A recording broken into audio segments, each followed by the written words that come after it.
याबाबत अधिक माहिती अशी की सरस्वती गोविंदा ठाकरे, वय वर्ष 35, राहणार सुहागी, तालुका खालवा, जिल्हा खंडवा, हल्ली मुक्काम पोस्ट जळगाव.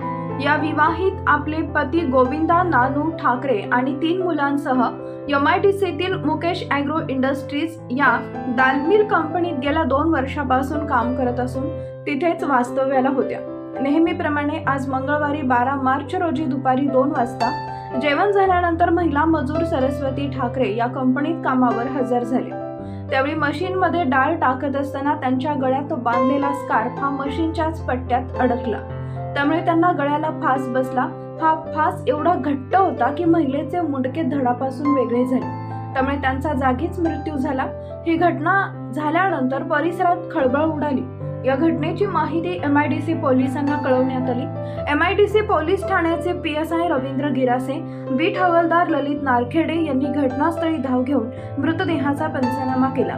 त्यांचे पार्थिव शासकीय वैद्यकीय महाविद्यालयात दाखल करण्यात आले. या प्रकरणी MIDC पोलीस ठाण्यात अकस्मात मृत्यूची नोंद करण्यात आली आहे. मयत महिलेच्या पश्चात पती, 2 मुली, 1 मुलगा असा परिवार आहे. या घटनेमुळे परिसरात हळहळ व्यक्त केली जात आहे. MIDCतील 20 सेक्टरमधील दालमिल कंपनीत काम करताना महिला मजुराचा स्कार्फ मशीनच्या पट्ट्यात अडकल्याने गळफास लागून मुंडके धडापासून वेगळे झाल्याची भयंकर घटना मंगळवारी दुपारी 12 मार्च रोजी 2 वाजेच्या सुमारास घडली.